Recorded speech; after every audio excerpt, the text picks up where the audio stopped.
Nous sommes au palais de justice du comté de Charleston, où nous nous plongeons dans les détails horribles du meurtre d'une fillette de 3 ans et du procès qui s'en est suivi et qui a captivé la nation. La chef de gang Erika May Butts, la femme qui hurle dans la vidéo, et sa compagne Shanita Latrice Cunningham ont dû faire face aux conséquences de leurs actes en étant inculpées d'homicide par maltraitance d'enfants.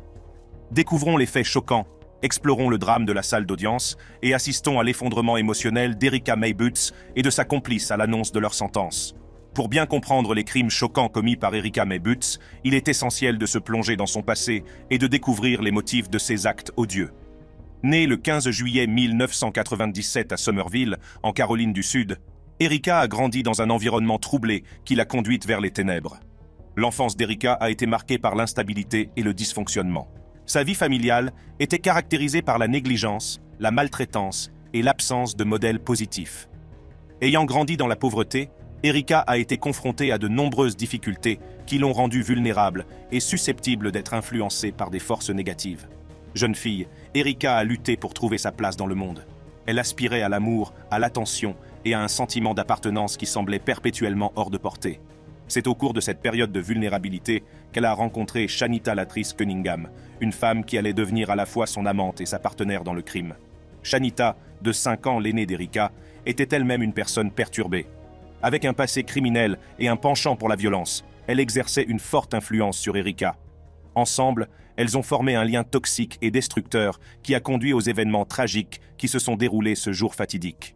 Le mobile du meurtre de Serenity Richardson, la fille de la petite amie de Shanita, âgée de 3 ans, reste un sujet de spéculation et d'horreur. On pense que la jalousie et un désir tordu de contrôle ont joué un rôle important dans la décision d'Erika et de Shanita de commettre un acte aussi odieux. Serenity, une enfant douce et innocente, est devenue la cible malheureuse de leur rage et de leur ressentiment. Alors que la relation d'Erika et de Shanita devenait de plus en plus tumultueuse, elles ont tourné leur colère vers la jeune fille, la considérant comme un obstacle à leur propre bonheur.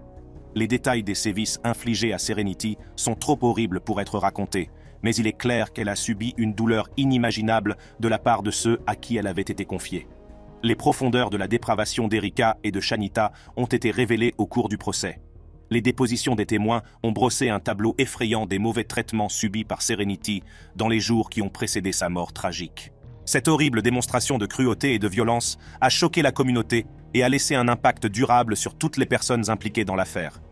L'enquête sur le meurtre brutal de Serenity Richardson, âgée de 3 ans, a provoqué une onde de choc au sein de la communauté de Somerville, en Caroline du Sud. Les forces de l'ordre n'ont pas ménagé leurs efforts dans leur quête de justice, déterminés à faire en sorte que les auteurs de ce crime répondent de leurs actes odieux. La recherche de réponse les a finalement menés à Erika May Butts et à sa complice, Shanita Latrice Cunningham. Lorsque la nouvelle du crime s'est répandue, la communauté a été saisie par la peur et l'indignation. Les parents ont serré leurs enfants un peu plus fort et un sentiment collectif de chagrin et de colère a envahi l'air. La police, consciente de la gravité de la situation, a travaillé sans relâche pour rassembler des preuves et reconstituer les événements qui ont conduit à la mort tragique de Serenity. L'enquête a été un processus minutieux, les détectives passant méticuleusement au peigne fin la scène de crime et interrogeant les témoins potentiels. Les preuves qu'ils ont découvertes ont dressé un tableau effrayant des abus et des violences infligées à la jeune fille. L'enquête a été une course contre la montre pour rassembler suffisamment de preuves afin de traduire les auteurs en justice. Le 12 mars 2013, 3 jours seulement après le meurtre, Erika May Butts et Shanita Latrice Cunningham ont été arrêtés. La nouvelle a fait l'effet d'une onde de choc au sein de la communauté, car on s'est rendu compte que les auteurs du crime n'étaient pas des étrangers, mais des personnes connues de la victime et de sa famille. Cela nous a rappelé que le mal peut se cacher dans les endroits les plus inattendus. Le procès d'Erika May Butts et de Shanita Latrice Cunningham a été très médiatisé, attirant l'attention du pays et des médias. La salle d'audience était pleine à craquer, l'accusation ayant présenté un dossier convaincant contre les 2 femmes, ne laissant aucun doute quant à leur culpabilité. Le procès a été marqué par des témoignages émouvants de personnes ayant vu de leurs propres yeux les abus subis par Serenity Richardson. Leurs récits ont brossé un tableau déchirant des derniers jours de la jeune fille, révélant l'étendue de la cruauté qui lui a été infligée. Le jury, visiblement ému par les preuves présentées, a eu du mal à comprendre la profondeur de la dépravation dont ont fait preuve Erika et Shanita. Alors que le procès atteignait son point culminant, la tension dans la salle d'audience était palpable. L'accusation, armée d'une montagne de preuves, a présenté des arguments convaincants en faveur de la culpabilité d'Erika May Butts et de Shanita Latrice Cunningham. La défense, pour tenter d'influencer le jury, a fait valoir que ces femmes avaient été influencées par leur passé trouble et qu'elles devaient faire preuve d'indulgence. Cependant, le jury ne s'est pas laissé convaincre par les arguments de la défense.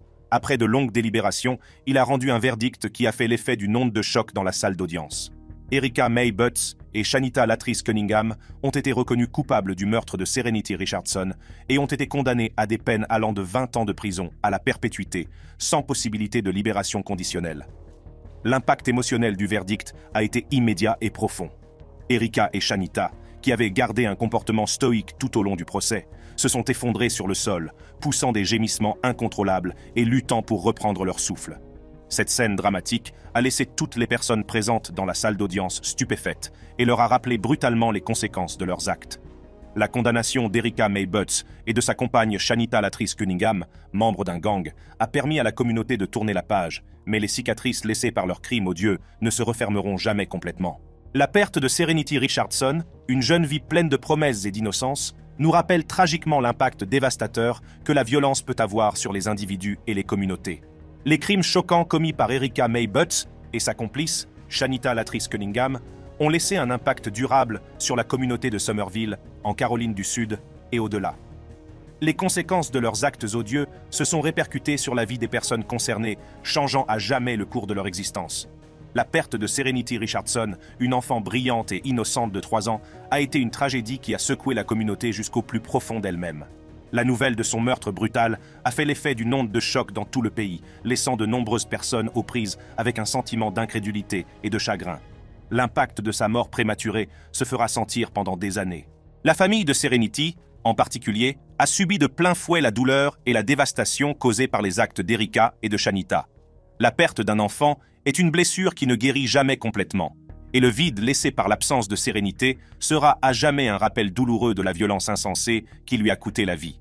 À la suite du procès et de la condamnation d'Erika May Butts et de Shanita Latrice Cunningham, la communauté s'est mobilisée pour soutenir la famille de Serenity. Des veillées ont eu lieu, des collectes de fonds ont été organisées et des services de conseil ont été fournis pour les aider à surmonter le chagrin et le traumatisme inimaginable qu'ils ont subi. L'impact des crimes s'est étendu au-delà de la famille proche de Serenity. La communauté dans son ensemble s'est retrouvée aux prises avec un profond sentiment de perte et un engagement renouvelé à protéger ses membres les plus vulnérables.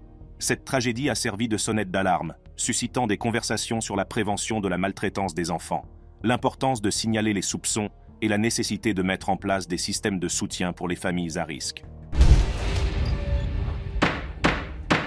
Nous nous rendons dans le Michigan pour assister à la condamnation de Samantha Grigg, 18 ans, élève de terminale et chef de son propre gang au lycée de Saline. L'histoire dévastatrice commence par la mort prématurée de Dustin Frolka, un étudiant de l'Université d'État du Michigan, alors que Grigg plaide coupable d'homicide involontaire et de vol sans arme. En février, Grigg a conduit Frolka à plusieurs distributeurs automatiques de billets avant que ses amis ne le battent brutalement et ne le volent, l'abandonnant sur le bord d'une bretelle de sortie d'autoroute. Dans le cadre de la procédure judiciaire, Grigg risque maintenant une longue peine d'emprisonnement. Tout a commencé dans la paisible ville de Saline, dans le Michigan, où Samantha Grigg, 18 ans, élève du lycée de Saline, menait une vie apparemment ordinaire. Mais derrière la façade de la normalité, un plan sombre et sinistre se préparait. C'est par une froide nuit d'hiver de février que les vies de Samantha Grigg et de Dustin Frolka, un étudiant prometteur de l'Université d'État du Michigan, se sont tragiquement croisées. Dustin était loin de se douter que sa rencontre avec Samantha et ses amis le conduirait à une mort prématurée. Les événements qui se sont déroulés lors de cette nuit fatidique ont été révélés au cours d'une audience de plaidoirie approfondie devant le tribunal de première instance du comté de Clinton. Samantha Grigg, accompagnée de son avocat Ron Zawacki, a courageusement admis son implication dans la mort de Dustin. Selon le témoignage de Samantha, tout a commencé par un appel qu'elle a reçu le 15 février de Brendan Haim, l'un des membres de son gang.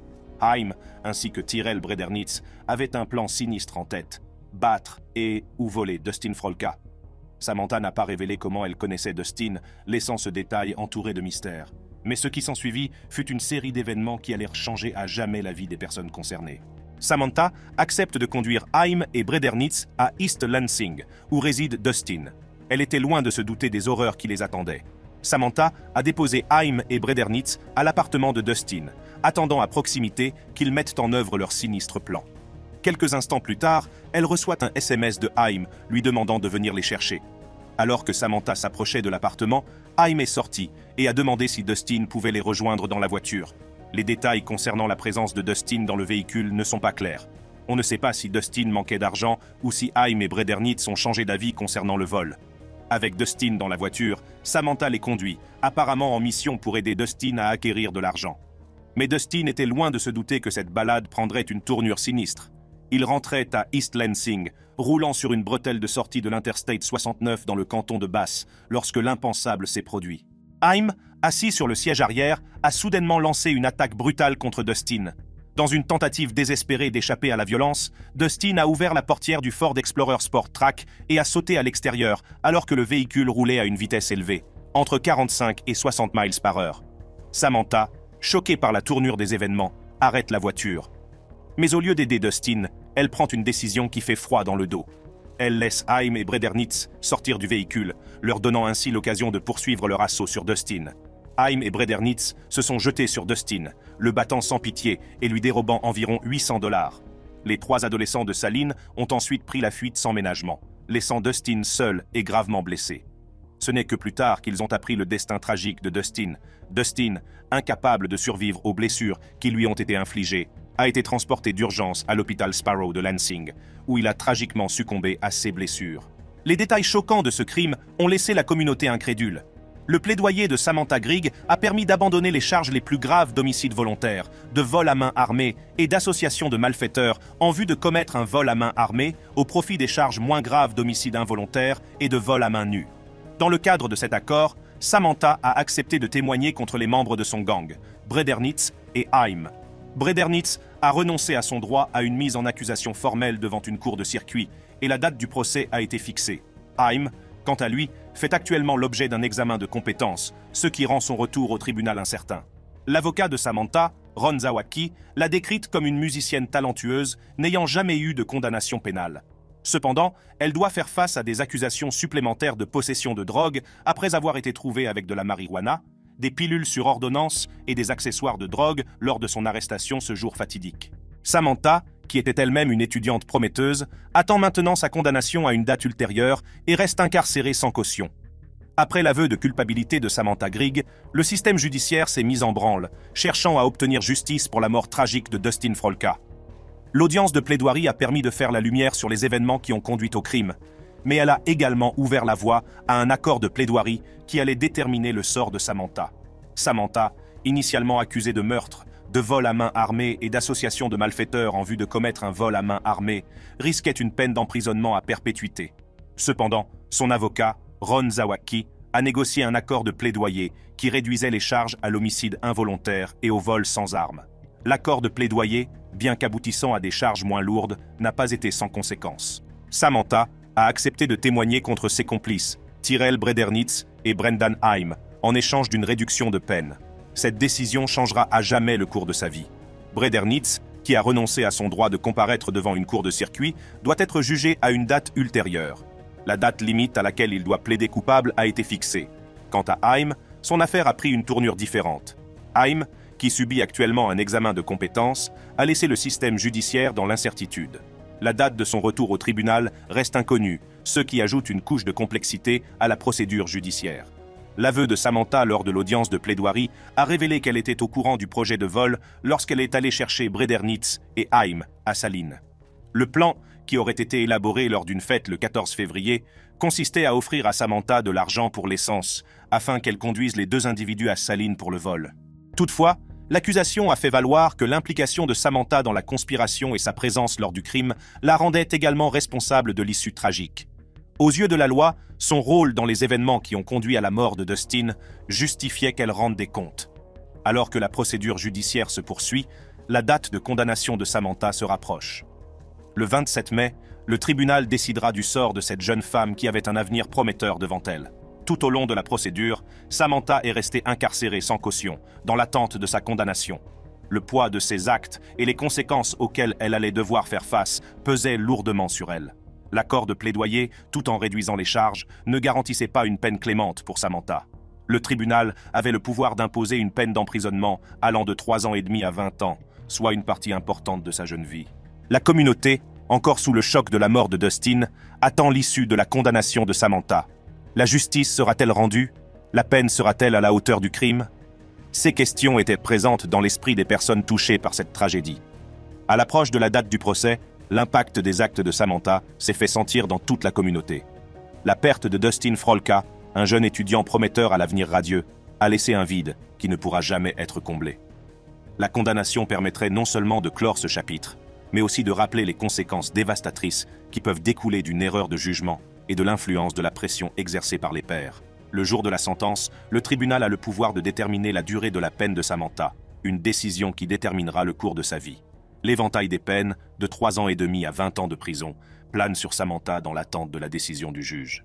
La tension règne dans la salle d'audience tandis que le juge, l'air sévère, s'adresse à Samantha et à l'assistance. Le poids des crimes commis et la perte d'une jeune vie pèsent lourd dans l'air. Le juge a reconnu le plaidoyer de culpabilité de Samantha et la gravité de ses actes. Le tribunal a reconnu que l'implication de Samantha dans le complot et sa présence lors du crime justifiaient qu'elle rende des comptes. Après mûre réflexion, le juge a prononcé la sentence. Samantha Grigg purgera une peine de 15 ans de prison, une décision qui a laissé Samantha et la communauté stupéfaits. La salle d'audience a été envahie par des émotions contradictoires. Certains estiment que justice a été rendue, tandis que d'autres jugent la peine trop clémente ou trop sévère. L'impact de cette tragédie a laissé une marque indélébile sur toutes les personnes impliquées. Nous sommes de nouveau en Floride, et la jeune fille appelée pour la sentence est Keandrea Cook, 19 ans, qui a été inculpée de carjacking avec une arme mortelle, de tentative de carjacking avec une arme mortelle et de coups et blessures avec une arme mortelle. Cette histoire captivante a fait le tour de l'Internet lorsqu'une vidéo virale de la salle d'audience a capturé le moment de sa condamnation. Keandrea Cook, la jeune femme au centre de la controverse, se tenait devant le juge dans une combinaison de prison orange, son visage affichant un calme inattendu. Contrairement à sa précédente comparution devant le tribunal, ni Cook ni sa mère n'ont versé de larmes ou de gémissements. La décision du juge de réduire sa peine a amené de nombreuses personnes à s'interroger sur la gravité de ses crimes et sur son potentiel de réinsertion. Dans le monde glauque de la criminalité, où le pouvoir et la domination règnent en maître, une jeune femme s'est imposée comme un leader improbable. Keandrea Cook, âgée d'à peine 19 ans, a défié les attentes de la société et s'est imposée comme une redoutable chef de gang. Son parcours d'adolescente ordinaire à figure de proue de l'activité criminelle est un récit qui captive et choque autant l'un que l'autre. Née et élevée dans la ville de South Daytona, Cook a grandi dans un environnement marqué par la pauvreté et la violence. Avec des opportunités limitées et un manque de modèles positifs, elle a trouvé du réconfort et un sentiment d'appartenance dans les limites d'un gang. C'est là qu'elle a découvert ses capacités naturelles de leadership et un don étrange pour orchestrer des opérations criminelles. Cependant, le règne de Cook, en tant que chef de gang, allait connaître une fin dramatique. Son implication dans un carjacking qui a mal tourné a conduit à son arrestation et au drame qui s'en est suivi dans les salles d'audience. La vidéo choquante de sa première condamnation, avec l'explosion d'émotions de sa mère et l'effondrement de Cook, est devenue virale, la propulsant sous les feux de la rampe et déclenchant un débat national sur le système judiciaire. Au fur et à mesure du déroulement du procès, il est apparu clairement que les actes de Cook étaient lourds de conséquences. La victime du carjacking, un homme de Palm Coast, a été blessé gravement par balle, ce qui lui a laissé des séquelles physiques et émotionnelles. Le juge, Matt Foxman, a exprimé son incrédulité face à l'indifférence de Madame Cook à l'égard du danger potentiel et à la répétition de ses crimes. Dans le monde glauque du carjacking, Keandrea Cook et son complice, Kendrick Bass, ont orchestré une série de crimes violents et effrontés qui ont laissé une traînée de dévastation dans leur sillage. Leur modus operandi consistait à attirer des victimes sans méfiance par le biais d'une application de rencontre, pour ensuite les soumettre à des épreuves terrifiantes qui allaient changer leur vie à jamais. Le premier carjacking a eu lieu lors d'une nuit fatidique en mars 2017. Cook, en utilisant l'application sociale Meet Me, a attiré Perry Nida, un résident de Palm Coast, à South Daytona avec des promesses de sexe et de drogue. À l'insu de Nida, Cook l'avait piégé pour une rencontre déchirante. Nida, accompagné de son ami Emmanuel Manny Purcell, s'est embarqué dans ce qu'il croyait être un rendez-vous décontracté. Alors que Nida et Purcell étaient assis dans leur camionnette, Cook et Bass ont exécuté leur plan avec une précision qui fait froid dans le dos. Bass, portant une cagoule et armé d'une arme de poing noir munie d'une visée laser, est entré furtivement sur la banquette arrière du véhicule. D'un ton menaçant, il a ordonné à Nida de sortir de la camionnette, tandis que Cook regardait les événements se dérouler. Cependant, Purcell, faisant preuve d'une immense bravoure, a refusé d'être une victime passive. Dans une tentative désespérée de protéger son ami, il s'est jeté sur Bass, engageant une lutte pour la vie ou la mort.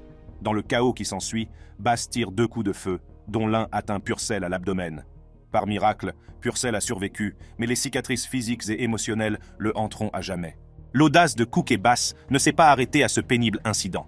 2 jours plus tard, ils se sont lancés dans un nouveau carjacking, consolidant ainsi leur réputation de criminels impitoyables. Leurs actes ont provoqué une onde de choc au sein de la communauté, laissant les habitants dans la crainte et les forces de l'ordre se démener pour les traduire en justice. Les conséquences de ces vols de voitures ont été considérables et dévastatrices. Les victimes, Nida et Purcell, ont non seulement subi des blessures physiques, mais aussi un immense traumatisme psychologique. Leur vie a été bouleversée à jamais par la violence insensée qui leur a été infligée, les laissant aux prises avec la peur, l'anxiété et une perte de confiance en leurs semblables. L'impact de ces crimes s'est étendu au-delà des victimes immédiates. Les familles et les proches ont été contraints de faire face à la dure réalité des dangers qui rôdent dans leur propre quartier. La communauté dans son ensemble a été ébranlée, s'interrogeant sur la sécurité de ces Russes et sur l'efficacité des forces de l'ordre dans la lutte contre des actes aussi odieux. La procédure judiciaire a mis en lumière la gravité des actes de Cook et de Bass. Le juge Foxman a exprimé son étonnement devant le mépris flagrant des accusés pour la vie humaine et la répétition alarmante de leurs crimes. Les paroles du juge ont trouvé un écho auprès du public, qui avait du mal à comprendre les motivations d'un comportement aussi insensible. Au fil du procès, il est devenu évident que le rôle de Cook en tant que femme chef de gang avait contribué à l'escalade de la violence. Son influence sur Bass et sa capacité à manipuler les autres soulignent l'attrait dangereux du pouvoir au sein des organisations criminelles. Ce drame judiciaire a rappelé brutalement les conséquences destructrices qui peuvent survenir lorsque des individus succombent à la tentation d'une vie criminelle. Au lendemain des carjackings, les victimes et leurs familles ont été confrontées à un long et difficile chemin de guérison. Les blessures physiques pouvaient guérir, mais les cicatrices émotionnelles persistaient. Les réseaux de soutien et les services de conseil sont devenus essentiels pour les aider à surmonter les conséquences de ces événements traumatisants. Les carjackings choquants, orchestrés par Kiandrea Cook et Kendrick Bass, nous rappellent avec effroi les dangers qui se cachent dans l'ombre de la société. Leurs actes ont non seulement infligé de la douleur et de la souffrance à leurs victimes, mais ils ont également brisé l'illusion de sécurité au sein de la communauté. La procédure judiciaire a révélé une jeune femme complexe et troublée. Les excuses présentées par Madame Cook à la famille de la victime et son désir de rédemption témoignent d'une lueur de remords et d'une volonté sincère de changer. Le juge Foxman, reconnaissant son potentiel de transformation, l'a encouragée à ne pas perdre de vue ce qu'il y a de bon en elle. Cook a été initialement condamné à 20 ans de prison. À la suite d'un malentendu entre la prévenue et son avocat, il lui a été demandé de retirer son plaidoyer, déclarant que son avocat lui avait promis qu'elle rentrerait chez elle. Voici ce qu'elle a dit de son interaction avec son avocat, Frank Scott. Le juge Foxman a finalement eu le dernier mot et a ordonné une nouvelle condamnation. La peine de Cook a finalement été réduite de 20 ans à 11 ans, assortie d'une période de probation de 20 ans. Cet accord négocié entre les avocats de la défense et l'accusation a mis en évidence la complexité de l'affaire et la reconnaissance de la coopération de Cook dans l'enquête en cours contre son complice, Kendrick Bass. Après son arrestation et le drame judiciaire qui s'en est suivi, Kiandrea Cook s'est trouvé à la croisée des chemins. La peine de 11 ans de prison prononcée par le juge Foxman a marqué le début d'un nouveau chapitre de sa vie. Un chapitre qui serait défini par l'introspection, la croissance et la recherche de la rédemption. Les excuses présentées par Madame Cook à la famille de la victime et les remords qu'elle a exprimés au cours de la procédure de détermination de la peine témoignent d'une réelle volonté de changer. Derrière l'apparence dure d'un chef de gang, il y avait une jeune femme qui aspirait à un avenir meilleur. Ces paroles ont trouvé un écho auprès de ceux qui ont assisté au drame de la salle d'audience, faisant naître une lueur d'espoir au milieu des ténèbres. Si vous avez aimé cette vidéo, jetez un coup d'œil à nos autres superbes vidéos de salle d'audience sur la chaîne. Merci d'avoir regardé et à la prochaine fois.